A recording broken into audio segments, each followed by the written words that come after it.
오늘도 하나님께서 말씀을 듣는 저와 여러분들 찾아와 주시고 함께해 주시기를 주의 이름으로 축복합니다.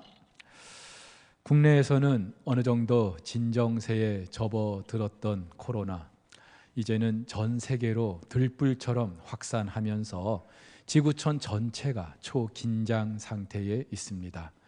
뒤늦게 나라들마다 서로 문빗장을 걸어 잠그곤 있습니다마는 역부족이죠.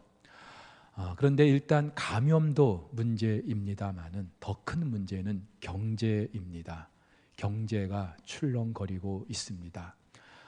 얼마 전 세계 경제의 지표를 나타내주는 뉴욕 증시가 33년 만에 폭락하면서 세계 경제가 큰 위기에 빠지게 되었습니다.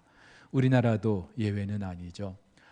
금융 문제는 그렇다 치더라도 유동인구가 없다 보니 실물 경제가 완전히 꽁꽁 얼어붙었습니다.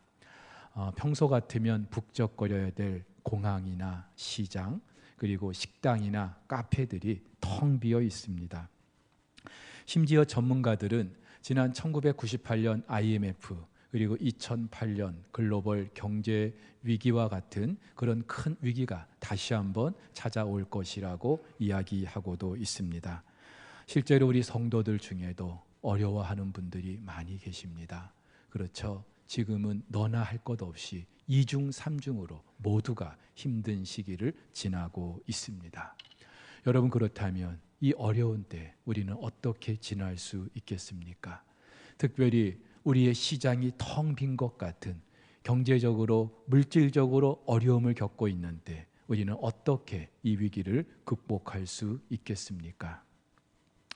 온라인 예배를 시작하면서 지난 3월 초부터 매주 수요일마다 광야에서 만나는 하나님을 함께 묵상하고 있습니다. 여러분, 광야는 사람이 살 수 없는 모든 것이 부족하고 열악한 그런 환경이죠. 그런데 우리 인생이 광야와 같습니다. 그런데 여러분, 지금의 상황, 특별히 코로나 때문에 어려움을 겪고 있는 지금의 상황은 광야 가운데서도 특별히 그 한복판에 들어선 것 같은 너무나도 심각한 그런 상황에 직면해 있습니다. 그런데 아이러니하게도 우리는 이 광야에서 하나님이 어떤 분인지를 더 적나라하게, 더 구체적으로 경험할 수 있습니다. 이스라엘 백성들이 그랬어요. 400년 동안 종살이했던 그 애굽 땅보다도 광야에서 그 40년 기간 동안에 이스라엘 백성들은 하나님이 어떤 분인지 더 구체적으로 경험하게 됩니다. 여러분, 광야는요, 자주 병도 나고 아픈 곳이죠. 그런데 이스라엘 백성들은 이 광야에서 그들을 치료하시는 여호와 라파 하나님을 경험하게 됩니다. 광야는요, 사방에 나를 무너뜨리려고 하는 적들이 즐비합니다. 하지만 이 광야에서 이스라엘 백성들은 그들을 승리하게 하시는 여호와 니시 하나님을 경험하게 되죠. 광야는 모든 게 힘들어요. 모든 게 어려워요. 그래서 위로가 필요한 곳입니다. 하지만 이스라엘 백성들은 이곳에서 그들을 위로하시는 하나님도 경험하게 됩니다. 여러분, 그렇다면 경제적으로 힘들고 어려운 지금, 앞으로 얼마나 더 힘들어질지 알 수 없는 지금, 우리는 마찬가지로 이 텅 빈 시장에서 우리를 채우시는 하나님 만나게 될 줄 믿으시기를 바랍니다. 여러분, 본격적으로 이스라엘 백성들 광야에 들어섰습니다. 지난 15장에서는 마실 물 때문에 하나님을 원망하고 불평했는데 이제는요, 출애굽할 때 가지고 나왔던 양식마저 바닥이 났습니다. 한마디로 산 넘어 산이죠. 한 가지 문제가 해결된 것 같았는데 또 다른 문제가 기다리고 있는 거예요. 여러분, 이게 바로 인생이고 이게 바로 광야입니다. 아무리 이 백성들이 홍해를 건넜다 할지라도 당장 먹고 사는 문제 중요하지 않습니까? 급하지 않습니까? 그래서일까요? 지난 15장에 이어서 이번에도 이스라엘 백성들이 하나님을 원망하고 불평합니다. 이스라엘 자손이 그들에게 이르되 우리가 애굽 땅에서 고기가마 곁에 앉아 있던 때와 떡을 배불리 먹던 때에 여호와의 손에 죽었더라면 좋았을 것을 너희가 이 광야로 우리를 인도해내어 이 온 회중이 줄여 죽게 하는도다. 사실 당장에 먹을 게 없어서다기보다는 점점 줄어드는 그 양식 주머니를 보면서 걱정이 됐겠죠. 염려가 됐겠죠. 야, 이러다가 우리 먹을 거 없으면 어떡하지? 하면서 말이죠. 그런 걱정과 근심을 우회적으로 하나님께 불평하고 원망을 하고 있는 거예요. 사실 이들 나무랄 수 없죠. 여러분, 우리도 살다 보면은요, 이렇게 주제넘게 하나님께 막 대들고 따질 때 있지 않습니까? 하나님, 도대체 왜 나한테 이럴 수 있습니까? 하면서 말이죠. 그런데 하나님은요, 이 백성들의 그 불평과 원망을 듣고만 계셔요. 이들을 나무라지 않으십니다. 그리고 양식을 비처럼 내려주시는 분이에요. 여러분, 이 백성들 보세요. 홍해를 지나기 전에 10가지 재앙으로 하나님께서 애굽을 심판하시는 걸 그들이 분명히 목격했습니다. 그리고 홍해 앞에서 하나님께서 그 홍해를 갈라주시고 그들을 마른 땅으로 지나게 해주시는 것, 그리고 뒤쫓는 애굽의 군대를 그 물 가운데 수장시키신 것 경험했습니다. 또 지난 15장에서는 물이 써서 마실 수 없게 되었을 때에 그 물을 달게 하시는 하나님, 그리고 물샘 열둘과 종려나무 이런 그루 있는 그곳으로 인도하신 것도 경험했습니다. 그런데 이제 양식이 없다고 또 하나님을 불평하고 원망하고 있어요. 그런데도 하나님께서는요, 너희들은 도대체 왜 항상 그렇게 불평하고 원망만 하느냐? 너희들 기도가 왜 이렇게 천박하고 무례하냐? 이들을 따지지 않습니다. 이들을 타박하지도 않으셔요. 대신에 이들에게 먹을 것을 주시는데 밥만 주시는 게 아니라 고기도 주시죠. 사랑하는 우리 성도 여러분, 하나님은 우리의 모든 삶을 채워주시는 분이에요. 제가 어린 시절부터 자랐던 모 교회에서 온갖 굳은 일을 하면서 자랐다고 말씀드렸습니다. 기쁜 마음으로, 정말 즐거운 마음으로 제가 해야 될 일이라고 생각해서 했고요. 군대를 다녀오고 나서도 여전히 그 일은 제 차지였습니다. 그런데 한 번은 군 제대 후에 복학을 해야 하는데 등록금이 없는 거예요. 이런저런 아르바이트를 해서 모아보긴 했는데 역부족인 거예요. 그러자 슬슬 제 안에 짜증이 나기 시작한 겁니다. 딴에는 정말 열심히 신앙생활 한다고 했는데, 그리고 교회 안에 굳은 일도 내가 불평 한마디 하지 않고 열심히 했는데 왜 하나님께서 나를 이렇게 힘들게 하시는지, 복학을 해야 되는데 등록금이 해결되지 않으니까 너무나 짜증이 나고 하나님께 화가 난 거예요. 그러면서 그만 어머니 앞에 참았던 분을 토해냈습니다. 내가 이렇게 열심히 일한다고, 봉사한다고 누구 한 사람 알아주지도 않고 하나님께서도 뭐 그것에 보상해 주시는 것도 아닌데 나 이제부터 아무것도 하지 않겠다고. 그러자 그때 어머니가 딱 한 말씀 하셨어요. 그럼 네가 이제까지 사람 보면서 그 일을 했단 말이냐? 근데 여러분, 그 다음 날이에요. 마침 주일이었는데 담임 목사님이 저를 부르시는 거예요. 그러면서 봉투 하나를 내밀면서 저에게 이렇게 말씀하시는 거예요. 최 선생님, 저희 교회에서 근본에 최 선생님에게 장학금을 드리기로 했습니다 라고 말이죠.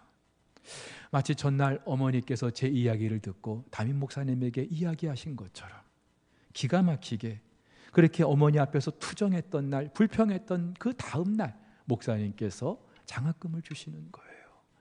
감사한 마음보다는요, 너무나 부끄러웠어요. 얼굴을 들 수 없을 정도로 너무나 부끄러웠어요. 마치 목사님께서 제 마음을 다 꿰뚫고 계신 것처럼 말이죠. 어쩌면 오늘 본문의 이스라엘 백성들도 그렇지 않았을까요? 하나 해결해 줘서 또 하나님께서 정말로 우리와 함께 하시는구나, 그렇게 하나님을 찬양하고 또 경배했는데 또 하나 부족하다고 또 하나님을 원망하고 불평하는 이들, 그럼에도 불구하고 변함없이 먹일 것을 주시고 채워주시는 그 하나님을 보면서 이스라엘 백성들도 동일한 생각을 하지 않았을까요?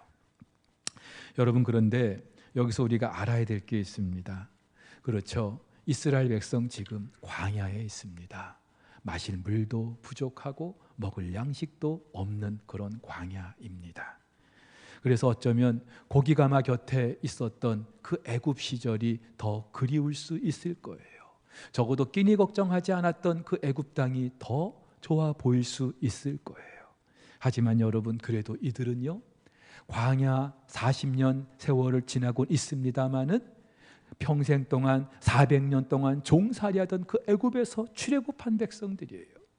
할아버지도 그 할아버지도 아들도 그 아들도 몇 대에 걸쳐서 노예 생활하던 그 이집트에서 이제 해방이 되어서 자유의 몸이 된 백성들입니다. 비록 현실적으로는 먹을 양식이 부족할 수 있어요. 하지만 이들은 하나님이 약속하신 가나안 땅을 지금 앞두고 있는 백성들입니다. 애굽에서 노예 생활하는 것과는 비교할 수가 없는 거죠. 여러분, 우리가 그렇습니다.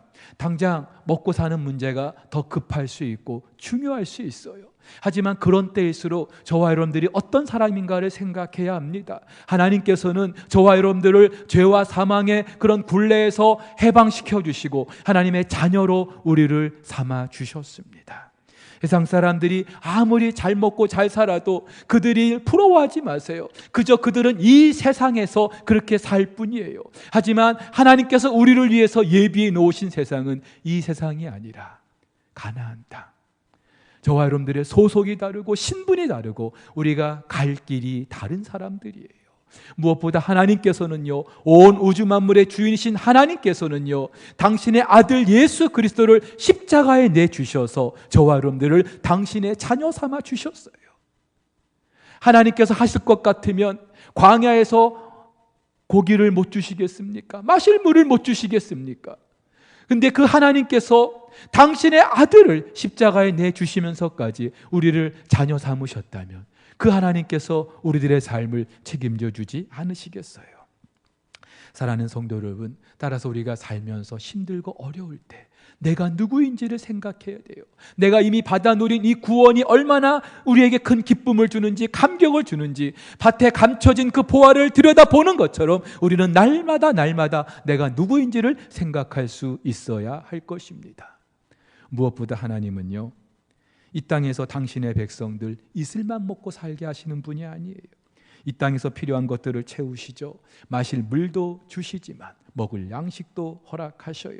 그래서 아침과 저녁으로 만나와 메추라기를 보내십니다. 그러면서 우리 예수님께서 이렇게 말씀하시죠. 그러므로 염려하여 이르기를 무엇을 먹을까, 무엇을 마실까, 무엇을 입을까 하지 말라. 이는 다 이방인들이 구하는 것이라. 너희 하늘 아버지께서 이 모든 것이 너희에게 있어야 할 줄을 아시느니라. 예, 아신다고요.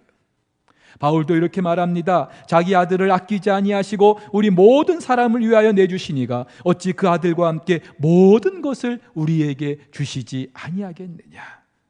사랑하는 성도 여러분, 하나님은 이스라엘 백성들을 출애굽시켜놓고 야, 이제 나 모른다, 너희들이 알아서 가나안까지 가라, 그렇게 하시는 분 아니에요.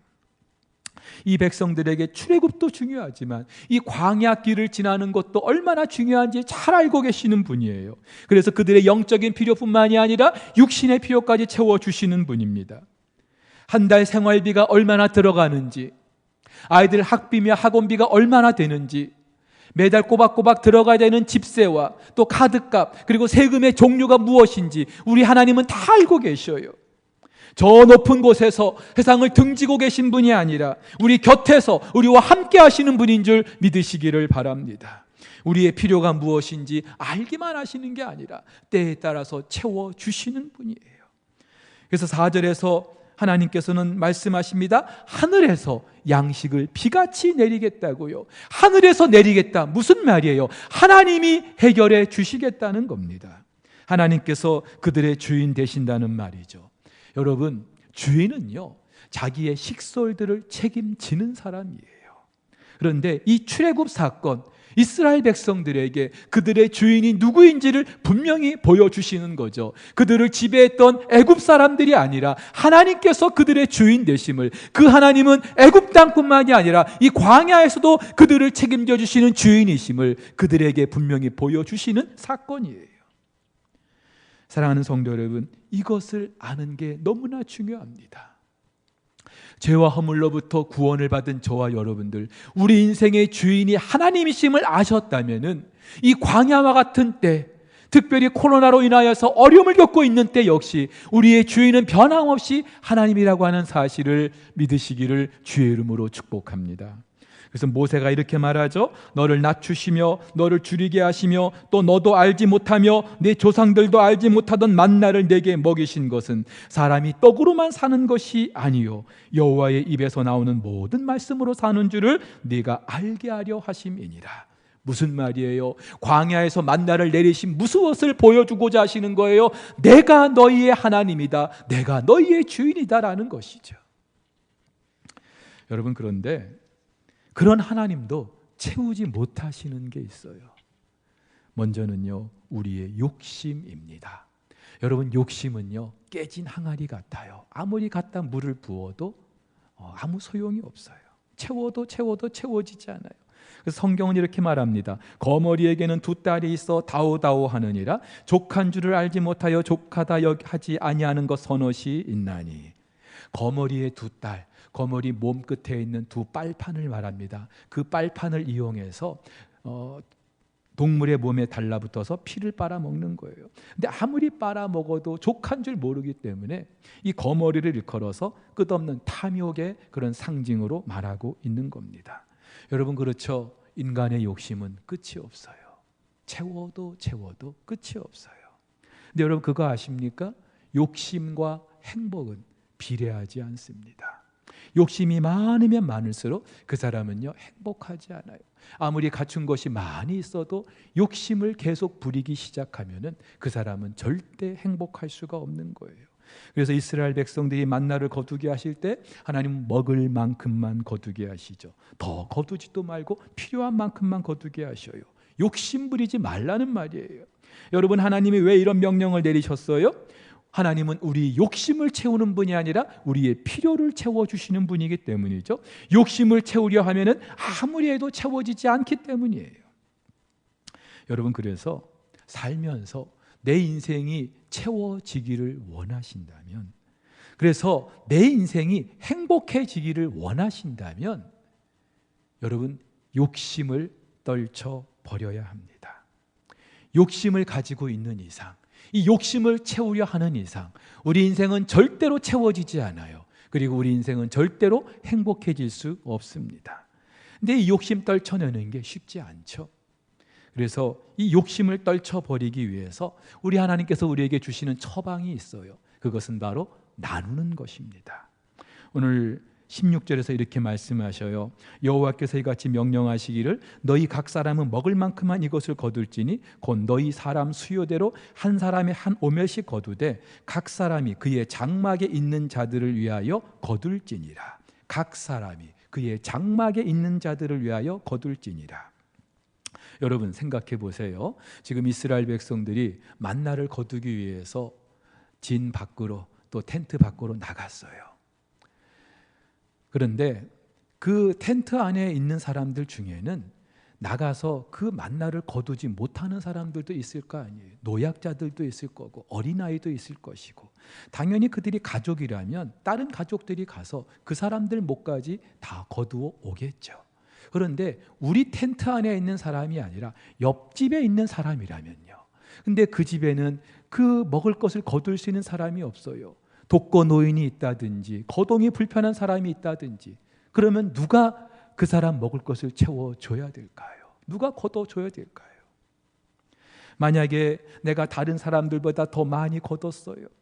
그런데 그것을 거두지 못한 다른 사람에게 나누지 못한다면, 그래서 그것을 내 텐트 안에 내 집 안에 쌓아놓고 있다면 그 만나가 어떻게 된다고요? 쓸모없어요. 벌레가 생기고 냄새가 나고 썩어 버리는 거예요. 여러분, 무엇을 말해요? 우리 그리스도인들 이 땅을 사는 동안 하나님께서 우리를 책임져 주십니다. 그런데 중요한 것은 우리 한 사람 그저 잘 먹고 잘 사는 것으로 만족하며 그렇게 살게 하시는 분이 아니에요. 하나님께서는 나를 통하여 내 주변에 만나를 거두지 못해서 그렇게 죽어가는 사람들에게 축복의 통로, 은혜의 통로로 살아가기를 원하고 계시는 거예요. 세상은요, 자꾸만 움켜쥐라고 합니다. 움켜쥔 것을 내놓지 말라고 합니다. 우리의 지갑을 자꾸만 채우라고 말합니다. 하지만 하나님의 방법은 그렇지 않아요. 하나님의 방법은 나누라고 하십니다. 그때 우리는 비로소 내 인생이 채워지는 경험, 넉넉함을 경험하게 될 줄로 믿습니다. 코로나 때문에 모두가 힘듭니다만은 그래도 우리의 마음을 훈훈하게 하는 소식들이 있어요. 각계각층에서 코로나 때문에 어려움을 겪고 있는 분들에게 성금을 보내고 있습니다. 경남의 한 호텔을 경영하는 그 대표는요, 코로나 확진 받은 자들을 치료하는 그런 의사들, 의료진들, 그들을 위해서 자기가 경영하는 그 호텔을 통째로 이렇게 내놓기도 했습니다. 한 지체 장애인은 손편지와 함께 마스크 11장을 기부했다고도 하죠. 우리 교회 한 권사님도 세입자에게 매달 받는 그 월세를 이번 달 받지 않겠다고 그렇게 말씀하셨다고 합니다.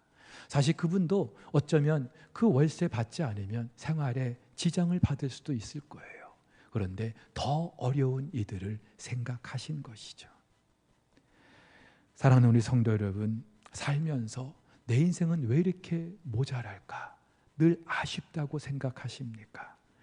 덜 채워져서가 아니라 어쩌면 나눌 줄 몰랐기 때문일 수 있습니다. 그러면 우리는 이렇게 말하죠. 하나님 주시면 제가 나눌게요. 이렇게 말할 수 있을 거예요. 그런데 하나님은 그때 우리에게 말씀하십니다. 먼저 줘. 그러면 내가 줄게. 먼저 나눠. 그러면 내가 줄게. 간혹 성도들 중에 저에게 봉투를 들고 찾아오시는 분들이 있어요. 그러면서 목사님 기도하는데 아무개 선교사님이 생각났어요. 그분께 전달해 주세요. 우리 교회 안에 힘들고 어려운 분들이 계시다면 그분들에게 전해 주세요. 제가 봐도요, 그분들도 넉넉한 분들 아니에요. 힘든 분들이에요. 그런데도 기꺼이 하나님 그런 감동을 주셔서 그렇게 나누는 거예요. 근데 여러분 참 감사한 거는 이분들이 그러면서 공통적으로 하시는 말씀이 있어요. 목사님, 그런데 왜 이렇게 행복한지 모르겠어요. 우리는 내가 더 거머줘야 행복할 것처럼 생각하는데 이분들은요, 행복의 비밀을 안 거죠. 나눌 때 행복하다는 걸 아시는 거예요. 사랑하는 성도 여러분, 우리의 욕심은 그 무엇으로도 채울 수가 없어요. 나눌 때 채워질 수 있습니다. 이 어려운 때 내가 가지고 있는 것이 아무리 부족하고 또 아무리 보잘것 없어도 나눌 때 하나님께서 우리를 채우시는 걸 경험하게 될 줄로 믿습니다. 또 하나님의 채울 수 없는 게 있습니다. 우리의 걱정과 염려입니다. 여러분 욕심도 그렇습니다만은 우리의 걱정, 염려도 채워도 채워지지 않아요. 그래서 이런 말이 있죠. 하나님은 모든 사람의 필요를 채울 수 있지만 단 한 사람의 걱정은 채울 수 없다. 옛말에도요, 천석구는 1000가지 걱정, 만석구는 10,000가지 걱정이 있다고 하잖아요. 우리 생각에는 야, 저 사람은 걱정이 없을 거야. 나보다 저렇게 부자인데. 아니요. 그 사람은 그만큼 걱정이 많은 거예요. 무엇보다 이 걱정의 주머니는 그 누구도 채울 수 없어요.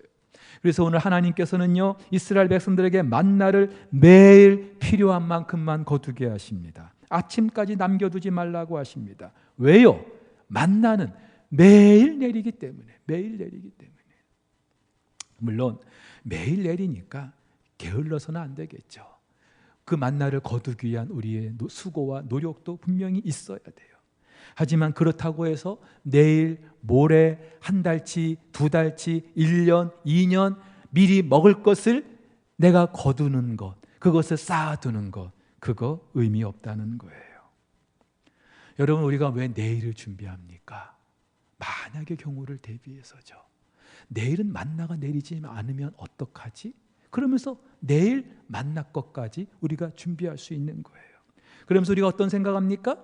아, 내일 먹을 거 내가 오늘 걷어놨으니까 내일은 걱정 없어. 그런 생각을 하게 될 거 아닙니까? 여러분, 내일을 살 수 있는 것은 만나를 내리시는 하나님 때문에 살 수 있는데 우리 생각, 은연 중에 아, 내일 만나 준비돼 있어. 하나님이 아니라 그 만나를 의식하면서 우리는 안심하려고 한다 이 말이죠.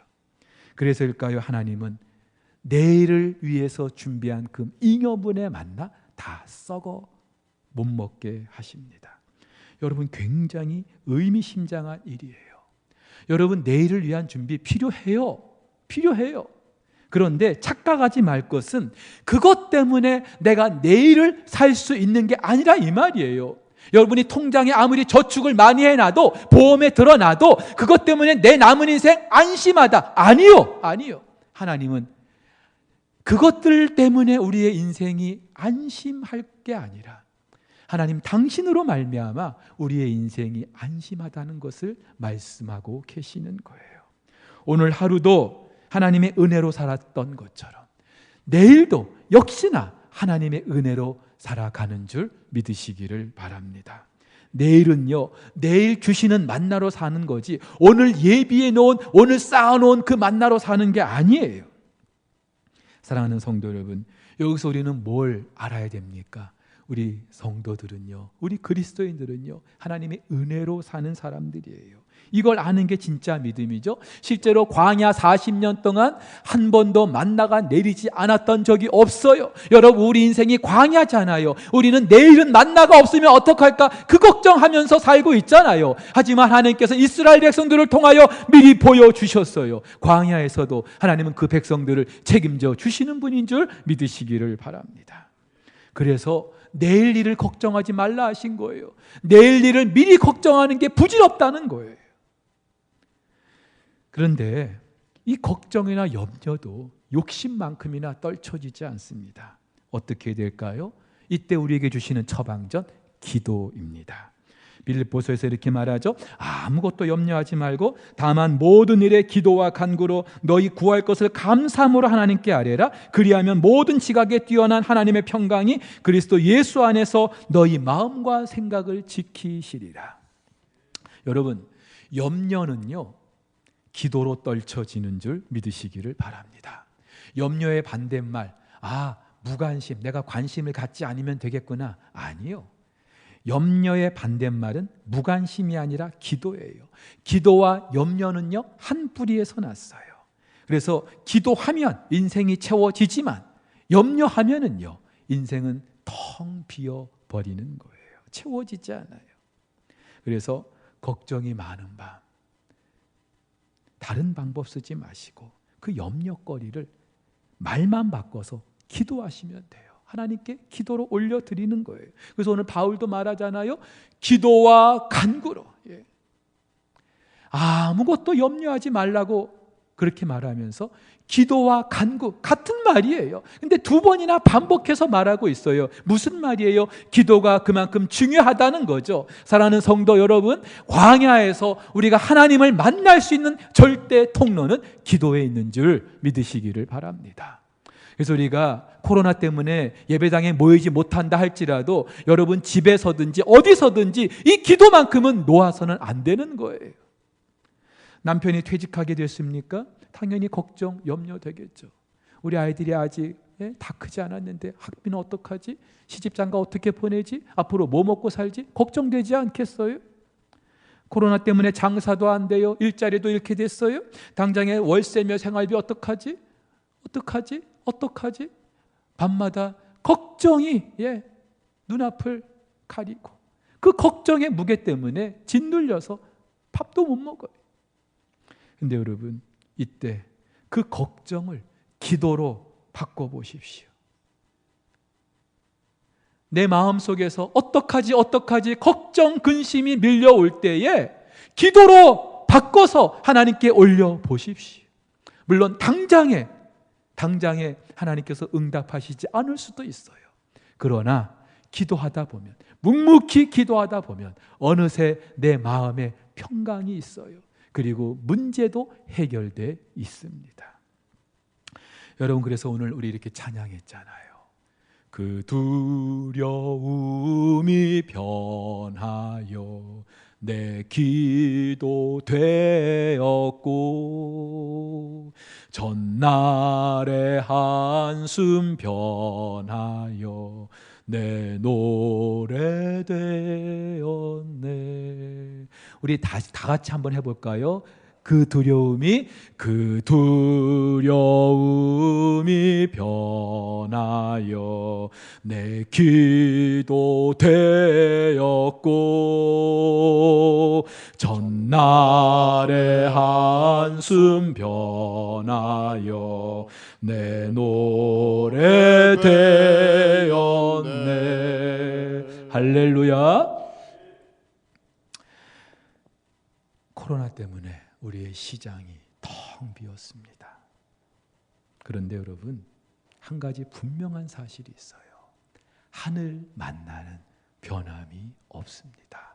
왜냐하면 하나님은 오늘도 살아 계시기 때문에. 이스라엘 백성들을 광야에서 만나로 먹이셨던 그 하나님은 오늘도 우리 곁에서 우리와 함께 변함없이 함께하고 계시기 때문이죠. 그리고 우리를 향한 하나님의 그 사랑이 변함이 없기 때문인 줄로 믿습니다. 그래서 하나님은 우리의 필요를 채워주셔요. 그런데 우리식으로 채워주시는 게 아니라 하나님이 어떻게 채워주십니까? 나누면 채워집니다. 기도하면 채워집니다. 이 한 주간도 이 어려운 시기 우리가 이 사실을 굳게 붙들고 날마다 믿음으로 그렇게 승리하며 살아갈 수 있기를 주의 이름으로 축복합니다.